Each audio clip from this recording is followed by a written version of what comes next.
आज की कहानी हमें यह सिखाती है कि जीवन में आने वाले दुख और कष्ट भी ईश्वर की ओर से एक विशेष उपहार होते हैं। जब हम कठिनाइयों का सामना करते हैं तो हमें समझना चाहिए कि ये हमारे आत्म विकास और आंतरिक शक्ति को बढ़ाने के अवसर हैं। दुख हमें जीवन के असली मूल्य और धैर्य सिखाते हैं और हमें मजबूत बनाते हैं। इस कहानी के माध्यम से हम जानेंगे कि कैसे भगवान के प्रसाद के रूप में मिले दुख हमें जीवन में सही दिशा दिखाते हैं और हमारे मनोबल को ऊंचा उठाते हैं। तो आइए इस प्रेरणादायक कहानी का आनंद लेते हैं और समझते हैं कि दुख भी भगवान का एक अनमोल प्रसाद है। भगवान का प्रसाद है दुख।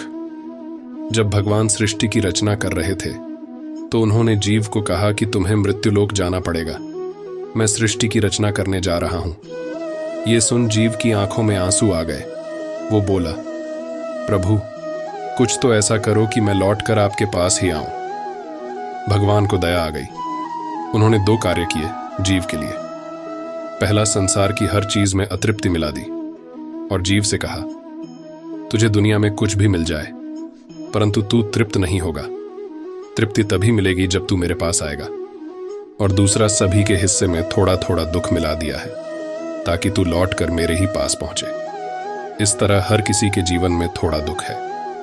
जीवन का दुख या उदासी हमें भगवान के पास ले जाने के लिए है, लेकिन हम चूक जाते हैं। हमारी समस्या क्या है कि हर किसी को दुख आता है। हम भागते हैं ज्योतिष के पास, अपने दोस्तों और रिश्तेदारों के पास। कुछ होने वाला नहीं, थोड़ी देर का मानसिक संतोष बस।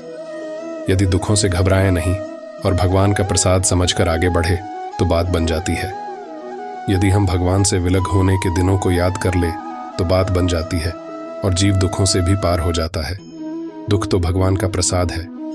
दुखों का मतलब है भगवान का बुलावा है।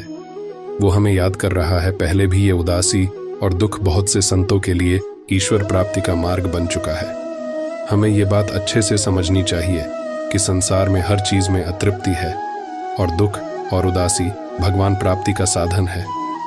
जय जय श्री राधे।